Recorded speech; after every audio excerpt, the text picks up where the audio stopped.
Hi friends, welcome to MS Krish academy. ఈరోజు మనం 4th class EVS text బుక్ని revision చేద్దాం. మనకు 4th క్లాస్ ఈవీఎస్ టెక్స్ట్ బుక్లో ఉన్న సిలబస్ ఒకసారి చూద్దాం. మనకు మొత్తం 12 లెసన్స్ ఉన్నాయి. సో ఈ 12 లెసన్స్ని ఈరోజు డిస్కస్ చేద్దాం. ముందుగా మనకు ఫస్ట్ లెసన్ కుటుంబ వ్యవస్థ మార్పులు. సో మనం దీంట్లో ఈ పేజీలో గుర్తుంచుకోవాల్సిన అంశం అమ్మ నాన్న, చిన్నమ్మ, పెద్దమ్మ, పెద్దనాన్న ఇట్లా వీళ్ళందరూ కూడా కుటుంబంలో సభ్యులుగా ఉంటారు. సో ఇవన్నీ మనకు తెలుసు, సమిష్టి కుటుంబాలు. తర్వాత కుటుంబంలో ఒక పాప పుట్టడం వల్ల మార్పులు వచ్చాయని ఇచ్చారు. ఇక్కడ చిన్నపిల్లలు పుట్టినప్పుడు కుటుంబంలో మార్పులు వస్తాయి. అలాగే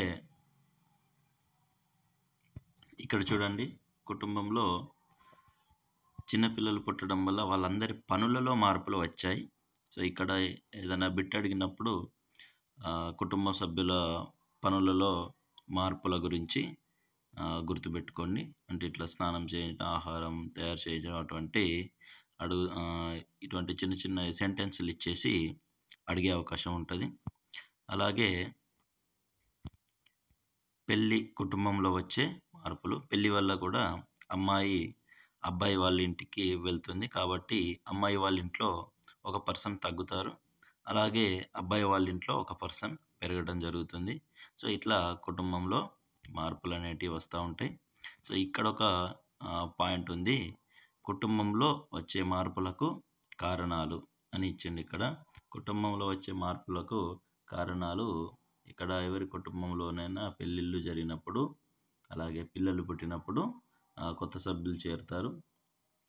ఉద్యోగం కోసం కానీ లేదా ఇతర కారణాల వల్ల కుటుంబాన్ని వదిలి వెళ్ళటం లేదా చనిపోవడం వంటివి జరిగినప్పుడు కుటుంబంలో సభ్యులు తగ్గుతారు. కాబట్టి కుటుంబంలో సభ్యులు చేరినా వెళ్ళిపోయినా మార్పులు అనేవి వస్తాయి. సో ఇట్లాంటి దాని మీద క్వశ్చన్ అడిగే అవకాశం ఉంటుంది. కింది వాటిలో కుటుంబంలో మార్పులకు కారణం కానిదేది అని ఇచ్చి ఏదైనా ఒక 4 ఆప్షన్స్ ఇచ్చి దాంట్లో ఏదైనా ఒక రాంగ్ ఆన్సర్ ఇవ్వచ్చు. మనం 3 రైట్ ఆన్సర్గా ఇవ్వచ్చు. సో గమనించండి. కొత్త ప్రదేశాలకు వెళ్ళడం. సో ఇక్కడ ట్రాన్స్ఫర్స్ గురించి ఇచ్చారు. సో ట్రాన్స్ఫర్ కానీ లేదా పదోన్నతుల వల్ల కూడా ఒక ఊరు నుండి మరో ప్రదేశానికి వెళ్ళాల్సి వస్తుంది, కాబట్టి ఇక్కడ కుటుంబంలో మార్పులు అనేటివి వస్తాయి. అలాగే కుటుంబాలు నాడు నేడు ఎలా ఉన్నాయి. ఒకప్పుడు మనకు పెద్ద కుటుంబాలే ఉండేవి. అన్ని కుటుంబాలు కూడా సమిష్టి కుటుంబాలు లేదా ఉమ్మడి కుటుంబాలు ఉండేవి. దానివల్ల అందరూ కలిసిమెలిసి ఉండేవాళ్ళు. చిన్నపిల్లలకి అమ్మమ్మ, తాతయ్య, నానమ్మ, నాయనమ్మ, పెద్దమ్మ, పెదనాన్న ఇటువంటి బంధాల విలువలు తెలిసే. అలాగే అందరూ ఒకరినొకరు కష్ట సుఖాలలో ఆదుకునేవాళ్ళు. సో ఇప్పుడు ప్రజెంట్ అమ్మ నాన్న పిల్లలు మాత్రమే ఉంటే దీన్ని మనం వెష్టి కుటుంబం అంటాం. సో వెష్టి కుటుంబానికి కారణాలు మనం ఎంఎస్ క్రిష్ అకాడమీ నిన్న నిర్వహించిన టెస్ట్లో కూడా ఇక్కడ నుంచి ఒక బిట్ అడగడం జరిగింది, మీరు గమనించే ఉంటారు. ఇక్కడ ఏమని అడిగామంటే వెష్టి కుటుంబం యొక్క అప్రయోజనం కానిదని ఒక క్వశ్చన్ అడిగి ఇక్కడ నుండి ఆప్షన్స్ అనేటివి ఇవ్వడం జరిగింది. సో ఇది గుర్తుపట్టిల్ని అనుకుంటా నాకు తెలిసి. సో ఇలా మనకు క్వశ్చన్స్ అనేటివి ఫ్రేమింగ్ వచ్చినప్పుడు కానీ ఇక్కడ ఒక క్వశ్చన్ అడగొచ్చు అనేది మనం చెప్పలేం. కాబట్టి ప్రతిదీ కూడా కొంచెం జాగ్రత్తగా అర్థం చేసుకుంటూ చదవాల్సి ఉంటుంది. తర్వాత కుటుంబ జీవనం, గృహోపకరణాల వినియోగం.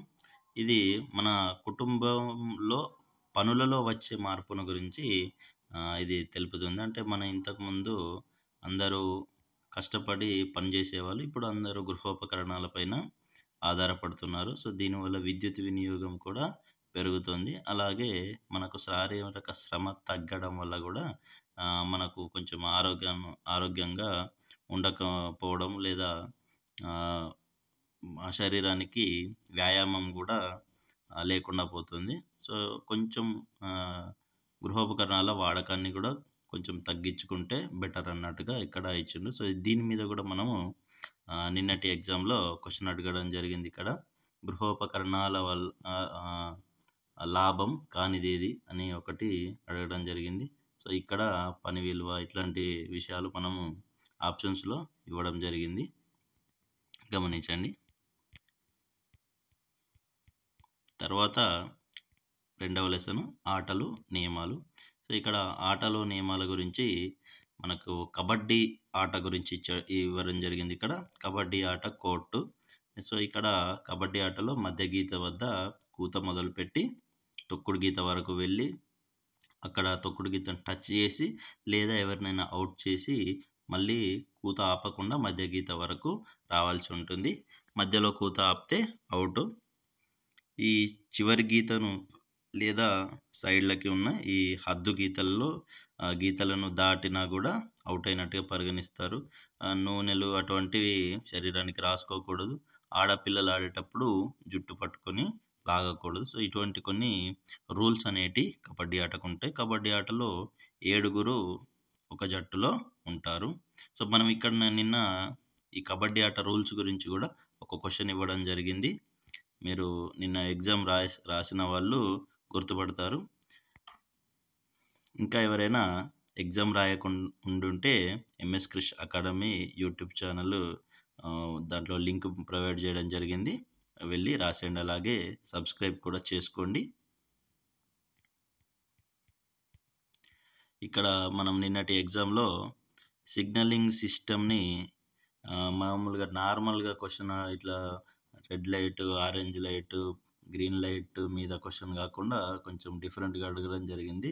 సో ఇక్కడ సిగ్నలింగ్ సిస్టమ్ అలాగే ఈ వాహనాలు ట్రాఫిక్ రూల్స్ గురించిన క్వశ్చన్ అనేది ఇక్కడ ఇవ్వడం జరిగింది.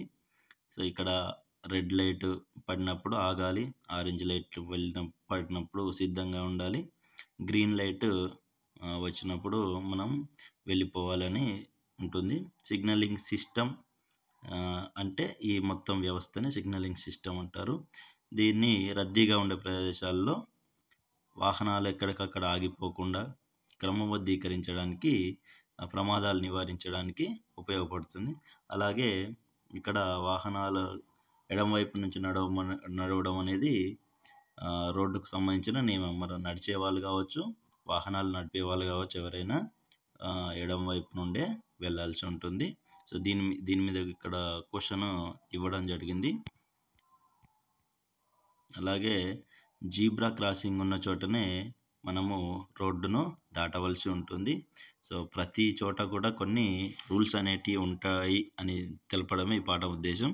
సో మనకు స్కూల్లో కూడా కొన్ని రూల్స్ అనేటివి ఉంటాయి, అలాగే ఆటల్లో కొన్ని రూల్స్ ఉంటాయి. సేమ్ అలాగే రోడ్డు పైన ఎలా వ్యవహరించాలనే దానికి కూడా ఈ రూల్స్ ఉంటాయి. మరి ఆటలు ఎవరైనా ఆడవచ్చు అని ఇచ్చింది. ఇక్కడ ఏ ఆటలైనా ఎవరైనా ఆడవచ్చు, మనకు దానికి తారతమ్యాలు ఏమీ కూడా ఉండవు. సో మనం అందరూ సమానంగానే భావించి ఏదైనా ఎగ్జామ్ పాయింట్ ఆఫ్ వ్యూలో క్వశ్చన్ అడిగినప్పుడు అందరినీ సమానంగా భావించి మాత్రమే మనం ఆన్సర్ ఇవ్వాల్సి ఉంటుంది. అంటే ఫర్ ఎగ్జాంపుల్ వంట అనేది ఆడవాళ్ళకు సంబంధించిన విషయం, ఆటలు మగవాళ్ళు మాత్రమే ఆడతారు. ఇట్లా 2 స్టేట్మెంట్స్ ఇచ్చి మన ఒపీనియన్ ఏంటిదని తెలుసుకోవడానికి కూడా కొన్ని క్వశ్చన్స్ ఇవ్వడం జరుగుతుంది. సో అట్లాంటప్పుడు మామూలుగా ఆడవాళ్ళు వంట చేస్తారనేది ఒక వేరు సందర్భం, కానీ అందరినీ సమానంగా భావించాలి కాబట్టి అది ఆడవాళ్ళకు మాత్రమే సంబంధించిన విషయం అనేది అది తప్పుడుగా భావించవలసి ఉంటుంది. సో అట్లా మనకు క్వశ్చన్స్ అడిగినప్పుడు ఆడ మగ తేడాలు అనేటివి చూడకుండా మనము ఆన్సర్స్ ఇవ్వాల్సి ఉంటుంది. కాబట్టి గమనించండి. ఇక్కడ ఉన్న క్రీడాకారులు లేదా క్రీడాకారిణులు వీళ్ళ పేర్లన్నీ కూడా ఇచ్చారు. సో వాళ్ళకు సంబంధించిన క్వశ్చన్ ఏదైనా రావచ్చు. ఇక్కడ చూడండి, ఎక్కువ మంది మహిళా క్రీడాకారిణులే ఉన్నారు. సైనా నెహ్వాల్ బ్యాడ్మింటన్ లేదా షటిల్ అని కూడా అంటారు. సో విశ్వనాథన్ ఆనంద్ చెస్, మిథాలీ రాజ్ మనకు ఉమెన్స్ క్రికెట్ మహిళా క్రికెటర్, మేరీ కోమ్ మనకు బాక్సింగ్ ఛాంపియన్, మనకు ఆసియా గేమ్స్ అండ్ ఒలింపిక్స్లో కూడా వీళ్ళందరూ ఉన్నారు. కోనేరు హంపి, ఈమె చెస్ ఛాంపియన్. ఈమె కూడా కరణం మల్లీశ్వరి బరువులు ఎత్తడం అంటే వెయిట్ లిఫ్టింగ్లో సో మన దేశం తరపున ప్రాతినిధ్యం వహించింది. గగన్ నారంగ్ షూటింగ్, అలాగే సానియా మీర్జా టెన్నిస్. సో ఇక్కడ టెన్నిస్కి బ్యాడ్మింటన్కి కొంతమంది కన్ఫ్యూజ్ అవుతారు. సో టెన్నిస్ అనేది చిన్న బాల్ తోటి ఆడతారు. బ్యాడ్మింటన్ అనేది మనకు షటిల్ కాక్స్ తెలుసు కదా, సో కాక్స్ తోటి ఆడేది బ్యాడ్మింటన్ లేదా షటిల్. సో సానియా మీర్జా ఆడేది టెన్నిస్. సో లియాండర్ పేస్ ఆడేది కూడా టెన్నిసే. సో వీళ్ళు బాల్తో ఆడుతూ ఉంటారు. సో ఆడమగ తేడా లేకుండా ఎవరైనా ఏ ఆట అయినా ఆడొచ్చు. సో ఇది గుర్తుపెట్టుకోండి. అలాగే నిన్నటి ఎగ్జామ్లో మనం ఇక్కడ ఒక క్వశ్చన్ ఇచ్చామంటే ఏంటంటే, కింది వారిలో ఎవరు ఒలింపిక్స్లో పాల్గొనలేదు అని ఇచ్చి కొన్ని పేర్లు ఇవ్వడం జరిగింది. సో దానికి ఆన్సర్ అనేది మనకు ఇదే లెసన్లో ఉంటుంది, చివరిలో వచ్చినప్పుడు గుర్తుపట్టండి. సో ఆటల్లో గెలుపు ఓటములు సమానం అని తీసుకోవడాన్ని క్రీడా స్ఫూర్తి అంటారు.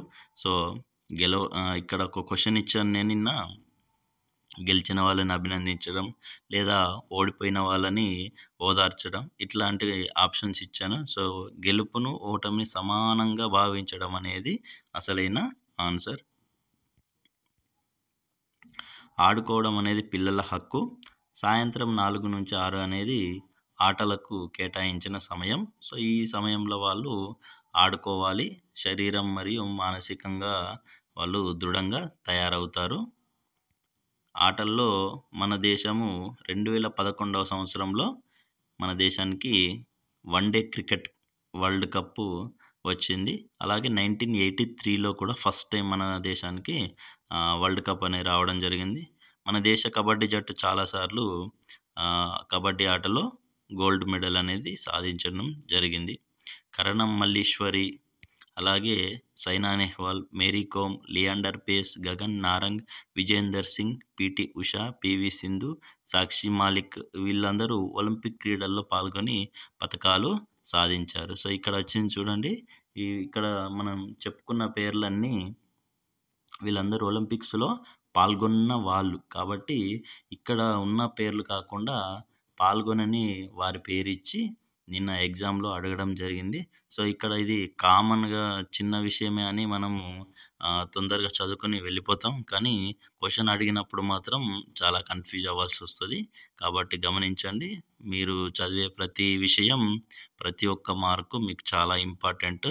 కాబట్టి మీరందరూ కూడా చదివేటప్పుడు ప్రతి లైన్ని చాలా బాగా అబ్జర్వ్ చేస్తూ చదవాల్సి ఉంటుంది. సో థర్డ్ లెసన్ రకరకాల జంతువులు. సో ఈ రకరకాల జంతువులు మనకి ఇక్కడ జంతువుల యొక్క చర్మాన్ని బట్టి, చెవులను బట్టి ఎలా గుర్తించాలి అంటే, జంతువులలో 2 రకాలుగా ఉంటాయి. కొన్ని క్షీరదాలు అంటే పిల్లల్ని కనే జంతువులు ఉంటాయి. అలాగే కొన్ని గుడ్లు పెట్టి పిల్లల్ని కనే జంతువులు ఉంటాయి. అంటే డైరెక్ట్గా పిల్లల్ని కనే జంతువులని మనం శిశోత్పాదకాలు అంటాం. అలాగే గుడ్లు పెట్టి పిల్లల్ని కనే జంతువుల్ని మనం అండోత్పాదకాలు అంటాం. సో ఇక్కడ ఆ అండోత్పాదకాలకు మరియు శిశోత్పాదకాలకు వాటి చర్మానికి, చెవులకు సంబంధం ఉంటుంది. అంటే చెవులు బయటకు కనిపించేవి. ఫర్ ఎగ్జాంపుల్ ఒక ఆవు ఉందనుకోండి, సో ఆవుకు చెవులు బయటకి కనిపిస్తాయి. మనం చూడగానే ఆవుకు చెవులు ఉన్నాయా లేదా అనేది చూసి చెప్పచ్చు. సో అటువంటి వాటిని మనము మీకు ఈజీగా గుర్తుంటుంది. ఆవును గుర్తుపెట్టుకుంటే అది శిశోత్పాదకం మరియు దానికి పిల్లలు పుడతాయి. అది క్షీరదం అంటే పాలిస్తుంది. అలాగే దానికి చెవులు బయటికి ఉంటాయి.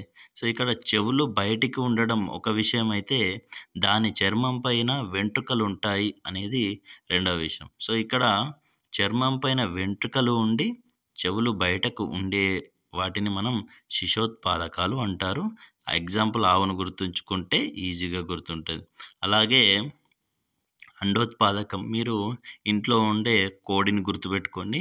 సో అండోత్పాదకానికి ఉదాహరణ కోడి. సో కోడిని చూడగానే మనకు చెవులు అనేటివి కనపడవు. సో దానికి లోపల తలకు ఇరువైపులా 2 రంధ్రాలు మాత్రమే ఉంటాయి. సో అక్కడ మనము కోడిని చూడగానే అది అండోత్పాదకం, అలాగే దానికి చెవులు బయటకు కనపడవు, అలాగే దాని చర్మం పైన వెంట్రుకలు ఉండవు. సో ఇక్కడ మనం అందరం అనుకుంటాం దాని వెంట్రుకలు ఎందుకుండా ఉన్నాయి కదా అని అనుకుంటాం, కానీ వాటిని మనం వెంట్రుకలుగా భావించము, వాటిని ఈకలు అంటాం. సో ఈకలు అనేది కోడికి ఉండే వెంట్రుకలు కాదు. సో ఈకలు అనేటి వేరే. మనం అట్లా కన్ఫ్యూజ్ అయిపోతే బిట్ తప్పు అవుతుంది. కాబట్టి ఈకలు అనేది అన్ని మనం వెంట్రుకలుగా భావించకూడదు.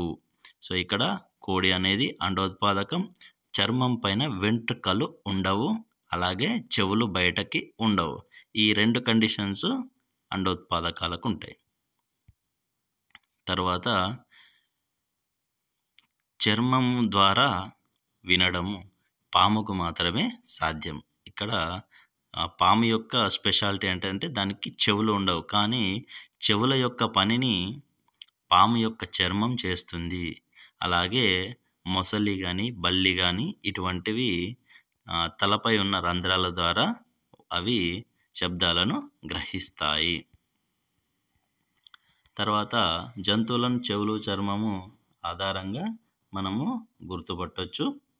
సో ఇప్పటి వరకు చెప్పుకున్నదంతా ఇక్కడ ఈ పాయింట్లలో ఉంది చూడండి. మొత్తం ఇదంతా శిశోత్పాదకాలు, అండోత్పాదకాలు గురించి. తర్వాత జంతువులతో ఉపయోగాలు మనకు తెలుసు. ఉన్ని వస్త్రాలు కానీ లేదా జంతువుల కొమ్ములతోని గుండీలు తయారు చేయడం, రకరకాల మాంసం కానీ పాలు కానీ ఇటువంటి రకరకాల ఉపయోగాలు మనకు ఉన్నాయి. నేను నిన్న అడిగిన క్వశ్చన్స్లో నూలు వస్త్రాలు జంతువుల నుండి లభిస్తాయి అనే ఒక పాయింట్ ఇచ్చాను. సో అక్కడ మనం తొందరగా ఉన్నికి నూలుకు తేడా ఆలోచించకుండా ఓవర్లుక్లో జంతువుల నుంచి అనుగుణంగానే మనం ఉన్ని అనే అనుకొని రైట్ ఆన్సర్ అని పెట్టే అవకాశం ఉంటుంది. సో అట్లా నూలు అనేది పత్తి నుండి వస్తుంది, ఉన్ని అనేది జంతువుల నుండి వెంట్రుకల నుండి వస్తుంది. కాబట్టి గమనించండి. మన తెలంగాణ రాష్ట్ర ప్రభుత్వ జంతువు. సో మన తెలంగాణ రాష్ట్ర చిహ్నాలలో జంతువు అలాగే పక్షిని మన తెలంగాణ గవర్నమెంట్ గుర్తించింది. సో తెలంగాణ రాష్ట్ర జంతువు జింక, అలాగే రాష్ట్ర పక్షి పాలపిట్ట. జాతీయ జంతువు మనకు తెలుసు పెద్ద పులి, అలాగే జాతీయ పక్షి నెమలి. తర్వాత మనకు 4వ లెసన్ జంతువులు, జీవన విధానము, జీవ వైవిధ్యం. సో ఇక్కడ ఏనుగుల యొక్క జీవన విధానం ఎలా ఉంటుందనేది మనకి లెసన్లో ఇవ్వడం జరిగింది. ఏనుగుల యొక్క జీవన విధానంలో మనం ఇక్కడ చూసుకోవచ్చు. ఏనుగులు అనేటివి ఒక్కో గుంపులో 10 నుండి 12 ఉంటాయి. అంటే ఒక గుంపులో 10 కానీ 11 కానీ 12 కానీ అందాజకి ఇక్కడ ఇవ్వడం జరిగింది. సో మనకు క్వశ్చన్ అడిగినప్పుడు మనం బుక్లో ఉన్నది మాత్రమే గుర్తుపెట్టుకోవాల్సి ఉంటుంది. సో 10 నుండి 12 ఏనుగులు ఒక గుంపులో ఉంటాయి. అలాగే వీటిలో ఆడ ఏనుగులే ఎక్కువగా ఉంటాయి.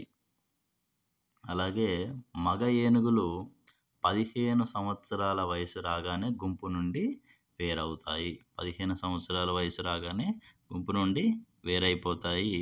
సాధారణంగా ఈ ఏనుగులకు ఆడ ఏనుగు నాయకత్వం వహిస్తుంది. అది కూడా వయసులో అన్నిటికంటే పెద్దదైన ఆడ ఏనుగు నాయకత్వం వహిస్తుంది. సో సాధారణంగా ఏనుగుల గుంపులో ఆడ ఏనుగు అనేది నాయకత్వం వహిస్తుంది. వయసులో అన్నిటికంటే పెద్దది, అంటే ఆడ ముసలి ఏనుగు అని అనుకోవచ్చు మనం.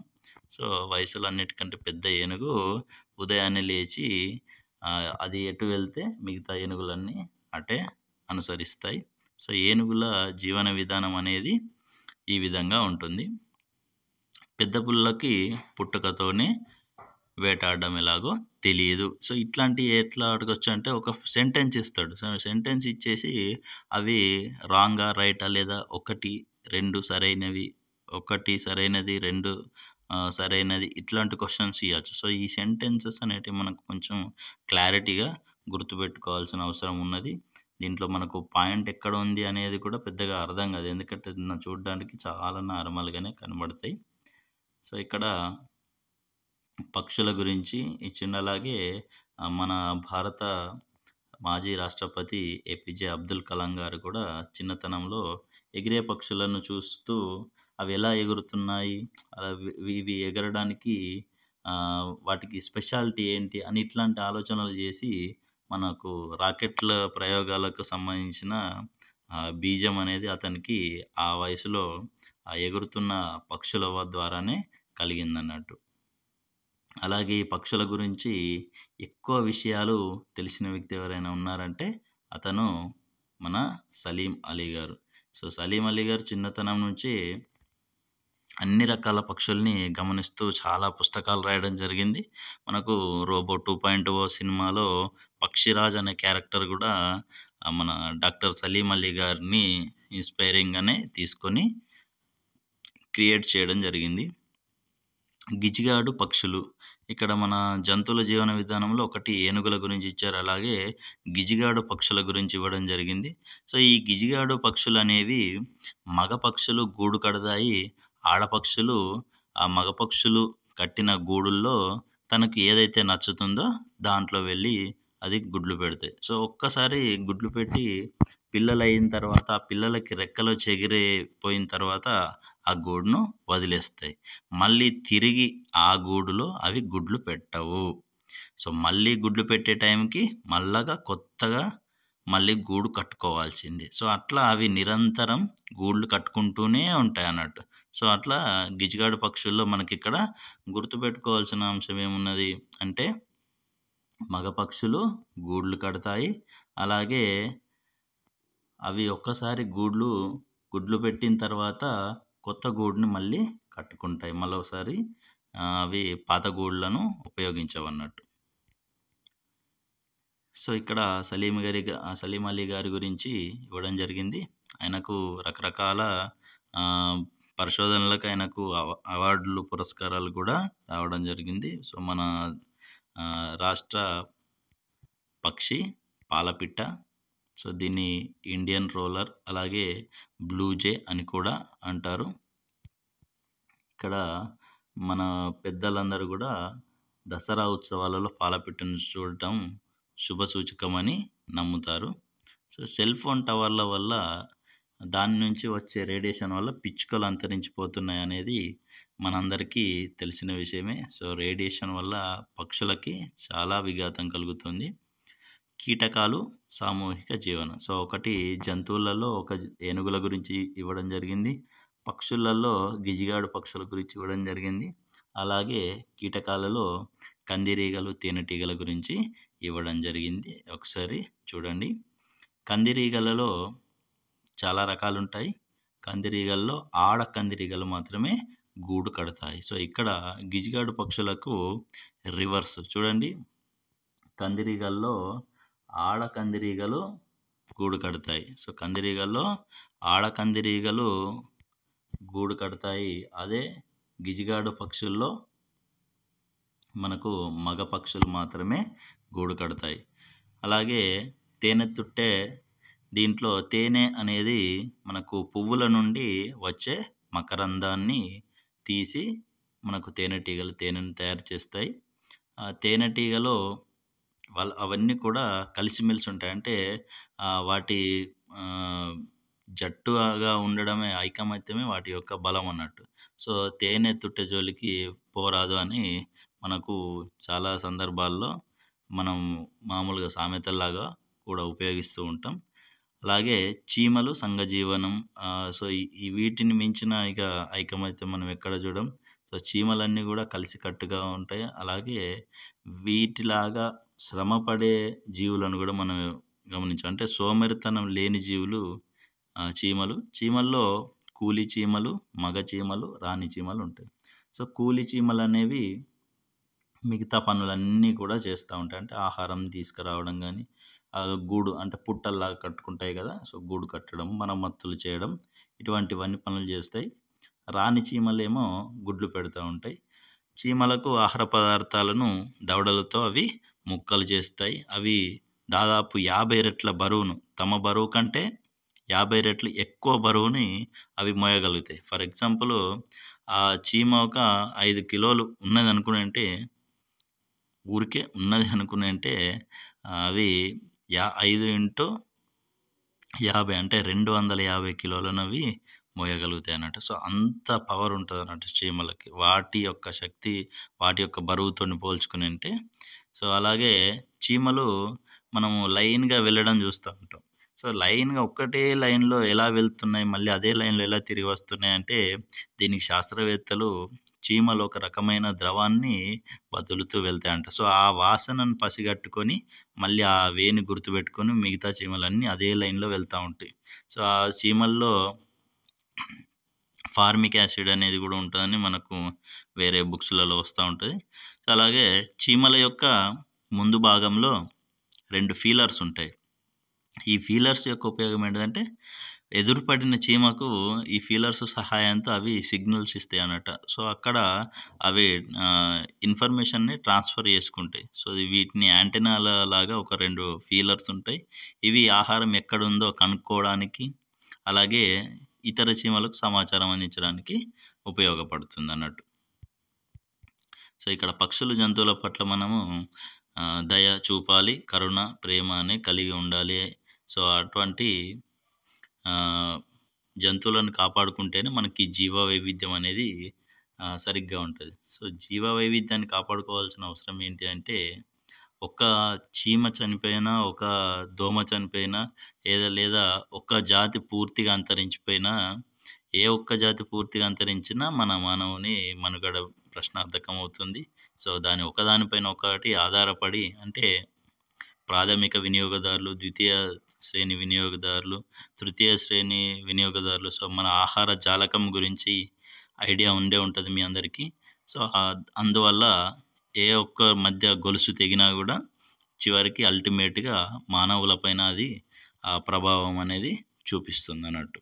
సో అందుకని జీవ వైవిధ్యం అంటే వివిధ రకాల జీవులు అన్నీ కలిసి ఉంటేనే మన భూమి అనేది మనకు అందరికీ ఆమోదయోగ్యంగా ఉంటుంది. అలాగే నాగరికత, నగరీకరణ, పరిశ్రమల ఏర్పాటు, మానవుని స్వార్థం, ఇటువంటి చర్యల వలన భూమిపై ప్రాణులన్నీ కూడా కొన్ని జాతులు అంతరించిపోతున్నాయి. సో ఈ అంతరించిపోయిన జాతుల్లో మనందరికీ తెలిసిన డైనోసర్, అలాగే తెల్ల పులులు, ఇవి కొన్ని. అలాగే మిగతా 5th క్లాస్లో మనకు కలివికోడి కానీ, పుంగనూరు ఆవులు, బట్టమేక పక్షి, రాబందులు, వీటన్నిటి గురించి వస్తూ ఉంటుంది. సో ఇవన్నీ అంతరించిపోకుండా మనము కాపాడుకోవడానికి ప్రభుత్వం వాళ్ళు అభయారణ్యాలు ఏర్పాటు చేయడం జరిగింది. సో ఈ అభయారణ్యాలలో వాళ్ళెవ్వరు కూడా జంతువులను వేటాడటానికి నిషేధం. సో అభయారణ్యంగా ప్రకటించిన అడవిలో అక్కడున్న ఆ జంతువులను కాపాడవలసిన బాధ్యత ఉంటుంది. కాబట్టి ప్రభుత్వం కఠిన చర్యలు తీసుకుంటుంది అభయారణ్యాలలో వేటాడటం కనుక చేస్తే. సో మన చుట్టూ ఉండే మొక్కలు, ఈ 5వ పాఠం. మన చుట్టూ ఉండే చాలా రకాల మొక్కల్లో కొన్ని మొక్కలను ఎగబాకే మొక్కలు, తీగ మొక్కలు అంటాం. అంటే ఫర్ ఎగ్జాంపుల్ బీర, కాకర, మల్లె, ఇటువంటి తీగలాగా ఉండే మొక్కలని మనము తీగ మొక్కలు, ఎగబాకే మొక్కలు అంటారు. అలాగే గన్నేరు, గులాబీ మొదలగు మొక్కలను మొదలు భాగం నుండి ఎక్కువ కొమ్మలు వస్తూ ఉంటాయి. సో అంటే కింది నుండే అవి చాలా రకాల కొమ్మలు ఉంటాయి, ఒక పొదలాగా ఉంటుంది. వీటిని గుబురుగా ఉంటాయి కాబట్టి వీటిని పొదలు అని అంటారు.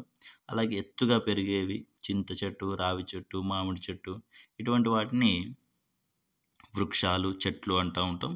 సో వీటి కాండం మంచిగా దృఢంగా పొడవుగా ఉంటాయి. వీటి నుండి కలప లభిస్తుంది. అలాగే ఇవి పెద్దగా ఉంటాయి కాబట్టి నీడ కూడా లభిస్తుంది. మొక్కల యొక్క భాగాలు. మరి మొక్కల్లో భాగాలు మనందరికీ తెలుసు. మొక్కల యొక్క వేర్లు, కాండము, కొమ్మలు, పువ్వులు, ఆకులు, కాయలు, ఇట్లాంటి చాలా రకాల భాగాలు ఉంటాయి. సో మొక్క యొక్క అన్నిటికంటే ముఖ్యమైన భాగం వేర్లు. సో మొక్కకు ఆధారం, అలాగే మొక్కకు అన్ని రకాల పోషకాలను, నీటిని అందించేవి వేర్లు. కాబట్టి మొక్క యొక్క ఆధారం వేరు. అలాగే కాండము. సో, కాండం నుండే కొమ్మలు, ఆకులు గానీ అన్ని భాగాలు గానీ ఏర్పడతాయి. అలాగే వేరు అందించే పోషక పదార్థాలను గానీ లేదా నీటిని గానీ ఈ కాండమే అన్ని కొమ్మలకు, ఆకులకు సరఫరా చేస్తుంది. మొక్కల యొక్క కాండాలు చాలా రకాలుగా ఉంటాయి. కొన్ని మెత్తగా ఉంటాయి, కొన్ని గరుకుగా ఉంటాయి, కొన్నిటికి ముళ్ళు ఉంటాయి, కొన్నిటికి బెరడు కూడా ఉంటుంది. కొన్ని నిలబడడానికి బలాన్నిస్తే, కొన్నేమో వేర్లు గ్రహించిన ఆహార పదార్థాలను, నీటిని సరఫరా చేయడం. అంటే కొన్ని తీగ లాంటివి ఉంటాయి, వాటికి కాండము అంత స్ట్రాంగ్గా ఉండదు, కానీ మిగతా పనులన్నీ మాత్రం చేస్తాయి. సో, ఆకులు, పూలు, కాయలు. సో, మనందరికీ తెలుసు విత్తనానికి మూలము పువ్వు. సో, పువ్వు నుండే కాయ తయారవుతుంది. ఆ కాయలోంచే మనకు విత్తనాలు వస్తాయి. ఆకులు ఆకుపచ్చగా ఉండటానికి కారణము మనందరికీ తెలుసు, పత్రహరితం. సో, ఈ పత్రహరితం వల్లనే మనకు ఆకులు ఆకుపచ్చగా ఉంటాయి. దీన్ని ఇంగ్లీష్లో క్లోరోఫిల్ అని కూడా అంటారు, ఈ పత్రహరితాన్ని.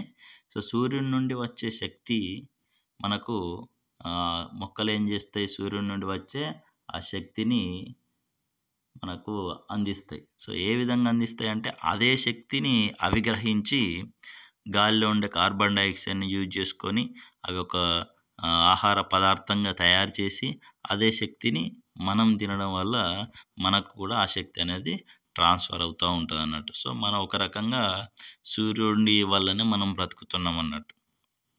అందుకే పొద్దున్న లేచి అందరు చాలామంది పెద్దవాళ్ళు సూర్యునికి నమస్కారం పెడతా ఉంటారు. సో, కనిపించే దైవం, ప్రత్యక్ష దైవం సూర్యుడు. మనకు కావలసిన పండ్లు, కూరగాయలన్నీ కూడా మనం మొక్కల నుండే తీసుకుంటూ ఉంటాం. కాబట్టి మొక్కలపైన ఆధారపడిన పరాన్న జీవులం మనం. సో, మనం సొంతగా తయారు చేసుకునేంత మనకు లేదు. ఆహారం తయారు చేసుకునే శక్తి మనకు లేదు. మొక్కలు తయారు చేసిన ఆహారాన్ని మనం తింటూ ఉంటాం. మొక్కలను రకరకాల ఉపయోగాల కోసం మనం ఉపయోగిస్తాం. అలాగే మొక్కల్లో చాలా రకాల పువ్వులు ఉంటాయి. ఆ పువ్వులతోని రకరకాల సెంటులు కానీ, లేకపోతే అలంకరణలు కానీ, ఇటువంటివన్నీ పరిమళ ద్రవ్యాలన్నీ కూడా తయారు చేస్తూ ఉంటారు. ఈ ప్రపంచంలో అన్నిటికంటే పెద్ద పుష్పము, అన్నిటికంటే పెద్ద పువ్వు ఏంటిదంటే ఇది రఫ్లీషియా.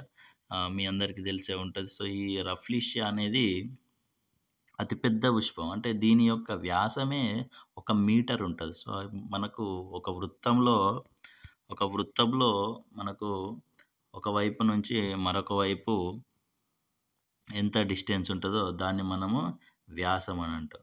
సో, ఆ వ్యాసం అనేది ఎంత ఉన్నదండి, 1 మీటర్. 1 మీటర్ అంటే 100 సెంటీమీటర్లు కదా, మనందరికీ తెలుసు. సో, ఇంత వ్యాసము ఉంటుంది అన్నట్టు. సో, దాని వెడల్పే 1 మీటర్ ఉంటుంది. సో, ఆ మీటర్ వెడల్పుతోటి ఒక పువ్వు ఉన్నది, అదే రఫ్లీషియా, ప్రపంచంలో అతిపెద్ద పువ్వు. అలాగే దీని యొక్క బరువు 7 నుంచి 10 కిలోమీటర్లంట. సో, దీని యొక్క బరువు ఎంత, 7 నుంచి 10 కిలోలు. సారీ, కిలోమీటర్లు కాదు. సో, 7 నుంచి 10 కిలోల బరువు ఉంటుంది. సో, దీన్ని 2 కిలోమీటర్ల దూరంలో ఎవరున్నా కూడా దీని వాసనతోటి దీన్ని గుర్తుపట్టవచ్చు. అంటే దీనికి కుళ్ళిపోయిన మాంసం వాసన వస్తుంది ఈ రఫ్లీషియా. ఎక్కడ వరకు అంటే 2 కిలోమీటర్ల దూరం వరకు కూడా ఆ వాసన రావడం జరుగుతుంది. సో, మొక్కలు అమ్ముకొని కూడా చాలామంది జీవనం సాగిస్తుంటారు. అలాగే పువ్వులు, ఇట్లా కాయలు, ఇవన్నీ కూడా మనకు వ్యాపార మార్గాలు. సో, మొక్కల ద్వారా మనము ఉపాధి కూడా పొందుతున్నాం అన్నట్టు. సో, ఇక్కడ కొన్ని మొక్కల పేర్లు ఇచ్చారు, కానీ వింతగా ఉంటాయి ఇవి. మనము చూడ్డానికి మొక్క పేరు అని కూడా మనం గుర్తుపెట్టవి. ఇక్కడ ఫోటో చూస్తే గుర్తుపడతాం, కానీ మామూలుగా చదువుకునేటప్పుడు ఈ ప్యాసిఫ్లోరా, బాటిల్ బ్రష్ అంటే మనము ఆ పువ్వుల పేర్లని మాత్రం మనము అనుకోం. సో, బర్డ్ ఆఫ్ ప్యారడైజ్, ఇవన్నీ వేరే. ఈ బర్డ్ ఆఫ్ ప్యారడైజ్ ఏదో పక్షి పేరు కావచ్చు, బాటిల్ బ్రష్ అంటే ఏదన్నా పరికరం పేరు కావచ్చు. సో, ప్యాసిఫ్లోరా అంటే, సో ఇట్లా ఈ పేర్లతోటి మనం కన్ఫ్యూజ్ అవుతాం. సో, ఇవి గుర్తుపెట్టుకోండి. ఇవి కూడా మనకు మొక్కల యొక్క పువ్వుల పేర్లు. సో, ఈ పువ్వుల పేర్లనేటివి గుర్తుపెట్టుకోండి. కింది వానిలో పుష్పం కానిది ఏది అనిచ్చి 3 పేర్లు ఇచ్చి ఇంకోటి ఏదన్నా ఇవ్వచ్చు. సో, ఇక్కడ ఈ 3 కూడా పుష్పాలే, గుర్తుపెట్టుకోండి. పూల నుండి కాయల వరకు ఏ విధంగా జరుగుతుంది, ట్రాన్స్ఫర్మేషన్ ఎలా ఉంటుందనేది ఇక్కడ ఫోటోల రూపంలో ఇవ్వడం జరిగింది. సో, స్టెప్ బై స్టెప్ మనం చక్కగా అర్థం చేసుకోవచ్చు ఈ ఫోటోల ద్వారా. దానిమ్మ పువ్వు నుండి దానిమ్మకాయ ఏర్పడే విధానం అనేది ఇక్కడ ఇచ్చారు. తర్వాత పరాగ సంపర్కం, ఇక్కడ సీతాకోక చిలుకలు, అలాగే తుమ్మెదలు, కందిరీగలు, తేనెటీగల ద్వారా పరాగ సంపర్కం జరిగి మనకు మొక్కల నుండి కాయలు అనేటివి తయారవుతున్నాయి. పండ్లు, విత్తనాలు. సో, మొక్కలలో మొలకెత్తాలంటే మనకు విత్తనాలు, గింజలు కావాల్సిందే. సో, విత్తనాలన్నీ మరి ఒకేలా ఉంటాయంటే, ఇంత పెద్దగా ఉండే ఇది మర్రి చెట్టు చూడండి. ఇంత పెద్ద ఊడలతోటి మర్రి చెట్టు ఉంటుంది. కానీ దీని విత్తనం ఎంత ఉంటుంది, ఆవగింజ అంత ఉంటుంది. కానీ ఇలా చూడండి, ఇక్కడ మనకు కొబ్బరి చెట్టుని ఇవ్వడం జరిగింది. సో, కొబ్బరి చెట్టుకి కాయ ఎంత ఉంటుంది, కొబ్బరి కాయనే ఒక కొబ్బరి విత్తనం అనుకో. సో, ఈ కొబ్బరి కాయ అనేది, కొబ్బరి విత్తనం అనేది చాలా పెద్దగా ఉంటుంది. కానీ మర్రి చెట్టు ఎంత పెద్దగా ఉన్నా దాని విత్తనం మాత్రం చాలా చిన్నగా ఉంటుంది. సో, చెట్టు పరిమాణానికి విత్తనానికి సంబంధం లేదు అని మనం అర్థం చేసుకోవాలి.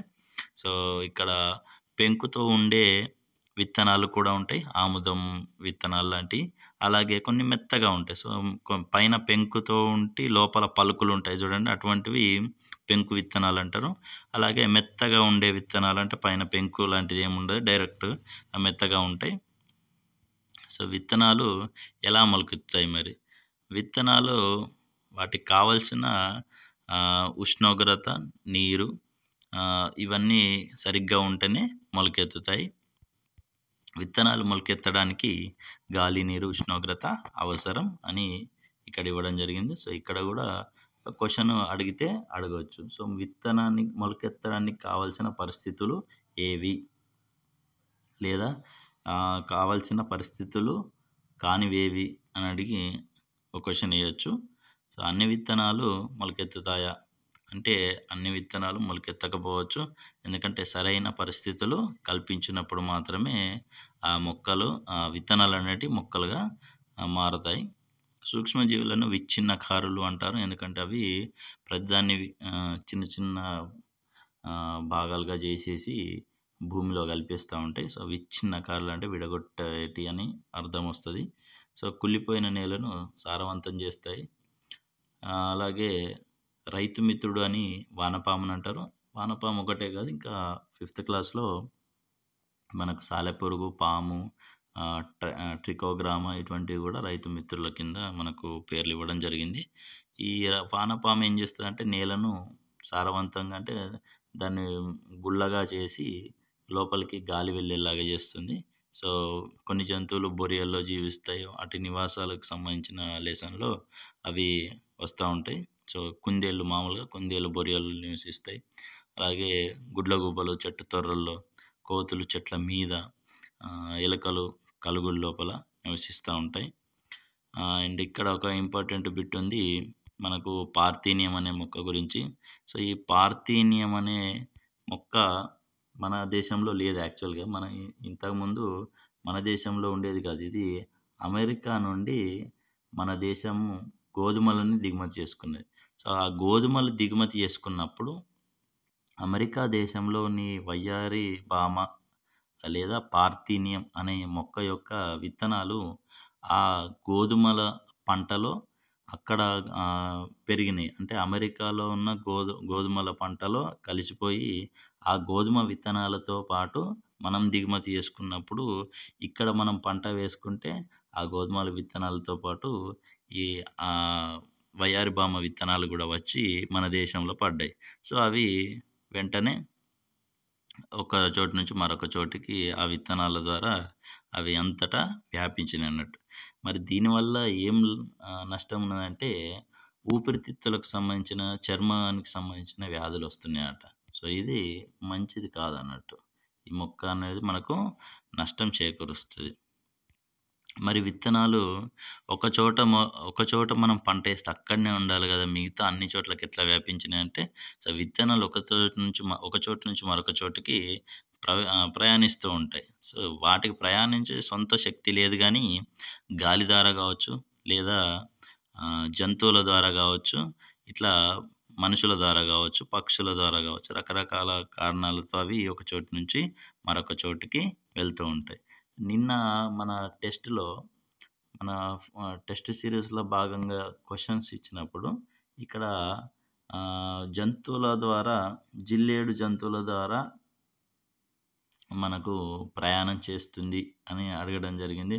అలాగే తేలుకొండి, పల్లేరు కాయలు లేదా గింజలు జంతువుల ద్వారా వ్యాప్తి చెందుతాయి అని అడగడం జరిగింది. సో ఇక్కడ చూడండి, ఇట్లాంటి చిన్న చిన్న పాయింట్ల మీద ఏదన్నా సెంటెన్సెస్, స్టేట్మెంట్స్ ఫ్రేమ్ చేసి ఇచ్చినప్పుడు మనం చాలా జాగ్రత్తగా ఆలోచించాలి. సో జిల్లేడు అనేది మనకు గాలి ద్వారా వ్యాప్తి చెందుతుంది, గాలికి కొట్టుకుపోతాయి అవి. సో పల్లేరు, తేలుకొండి అంటే జంతువుల చర్మాన్ని కతుక్కొని ఒక చోటు నుంచి మరొక చోటుకి ఇవి వ్యాప్తి చెందడం జరుగుతుంది. సో నర్సరీలలో ఏం చేస్తారండి, మనకు మొక్కల యొక్క ఉత్పత్తి కేంద్రాలే నర్సరీలు అని తెలుసు మనకు. సో నర్సరీలో చాలా రకాల మొక్కల్ని పెంచుతారు. నర్సరీల నుంచి వివిధ ప్రదేశాలకి మొక్కల్ని మనము తీసుకొచ్చుకొని పెంచుకుంటూ ఉంటాం. సో ఇక్కడ కొన్ని బోన్సాయి వృక్షాలు అంటే ఇది జపాన్ దేశం వాళ్ళు కనిపెట్టిన కళ అన్నట్టు. సో పెద్ద పెద్ద వృక్షాలైన వాటిని ఎప్పుడు కట్ చేస్తూ ఉండడం వల్ల సో అవి మరుగుజ్జు వృక్షాల్లాగా కనబడుతుంది. సో పెద్ద వృక్షమైనా కూడా చిన్నగా పొట్టిగా కనబడుతుంది. సో దాన్నే బోన్సాయి కళ అంటారు. ఎడారి ప్రాంతాల్లో పెరిగే కాక్టస్ మొక్కలు అంటే, ఎడారి ప్రాంతాల్లో పెరిగే కాక్టస్ అంటే ఇక్కడ బ్రహ్మజముడు, నాగజముడు లాంటి మొక్కలను మనం కాక్టస్ అంటారు. సో అది గుర్తుపెట్టుకోండి. సో కణజాలవర్తనం, విత్తనాలు చల్లడం వంటి పద్ధతుల ద్వారా మొక్కల్ని ఉత్పత్తి చేస్తారు. కణజాలవర్తనం అంటే మంచి రకం మొక్కల్ని తయారు చేయడం. సో కణజాలవర్తనం అంటే సో కణజాలాలని ఒకదానికొకటి అంటు కట్టడము, లేకపోతే వివిధ రకాల పద్ధతుల ద్వారా మంచి లక్షణాలు ఉండే మొక్కలని తయారు చేస్తారన్నట్టు. సో ఇది మన మొక్కలకు సంబంధించిన పాఠం. నెక్స్ట్ 6th లెసన్ దారి తెలుసుకుందామా. ఈ దిక్కులను గుర్తించడం ఉంటుంది. సో తూర్పు, పడమర, ఉత్తరం, దక్షిణం ఈ 4 దిక్కులు, వాటి పేర్లు. సో నిన్న నేను ఒక క్వశ్చన్ ఇచ్చాను మన ఎంఎస్ కృషి అకాడమీ టెస్ట్ సిరీస్లో భాగంగా.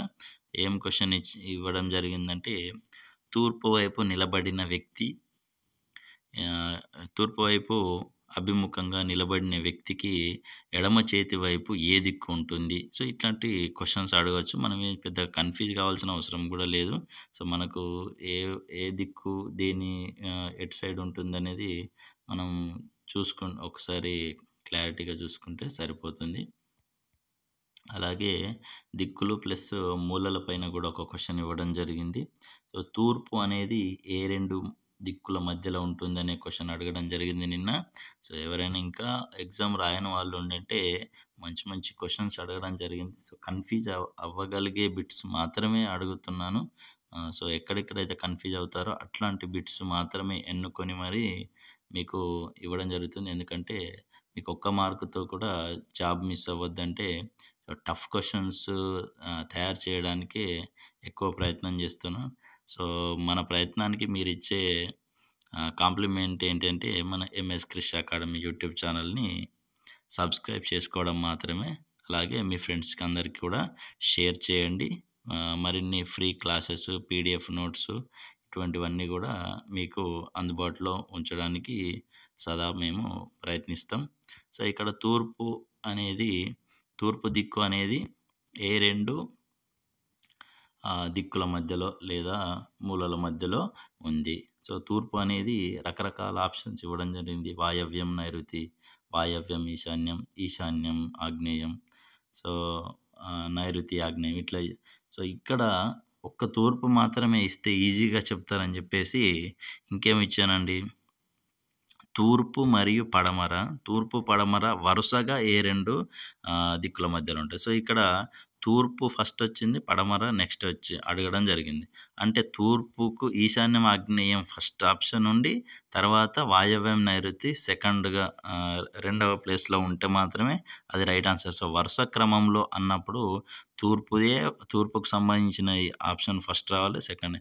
సో, ఇక్కడ నేనేం అడిగానంటే ఆప్షన్‌లో ఇచ్చినప్పుడు వాయవ్యం, నైరుతి, ఈశాన్యం, ఆగ్నేయం అని కూడా ఇవ్వడం జరిగింది. కానీ అది రాంగ్ ఆన్సర్. ఎందుకంటే తూర్పు ఫస్ట్ అడిగిన, తూర్పు, పడమర వరుస క్రమంలో అని అడిగిన కాబట్టి, సో, ఇట్లాంటి వరుస క్రమంలో అని అడిగినప్పుడు మనము అదే ఆర్డర్‌ని ఫాలో అవ్వాలి. సో, అది అట్లాంటి క్వశ్చన్స్ వస్తే గమనించండి. సో, పటం తయారీకి మనం ఒక ప్రామాణికంగా ఏదైనా కొలత తీసుకుంటాం. సో, ఒక కొలత తీసుకొని మనం పటాలను తయారు చేస్తూ ఉంటాం. సో, కొలత మరియు దిక్కులు కలిగిన దాన్నే పటం అంటారు అని ఇక్కడ ఇవ్వడం జరిగింది. సో, ఏమేమి ఉంటదండి, పెద్ద పెద్ద ప్రాంతాలను దిక్కులు, కొలతలతో కాగితంతో గీసిన దాన్ని మనం పటం అని అంటారని ఇచ్చిండు. గ్రామం. సో, ఈ గ్రామంలో ఏ దిక్కున ఏమున్నాయి, వాటి యొక్క గుర్తులేంటి అనేది ఇక్కడ ఇవ్వడం జరిగింది. పక్కా ఇల్లు, పూరిల్లు. చూడండి ఒకసారి. పక్కా ఇల్లులు, పూరి ఇల్లులు, బావి, సో, గుండ్రగా ఉంటుంది. పొలాలు, కొండలు, సో, ఎం షేప్లో ఉంటాయి. స్కూలు ఎస్ కాబట్టి బడి. సో, గుడి పైన జెండా ఉంటుంది. సో, దవాఖానా డి ఇచ్చిండు ఇక్కడ.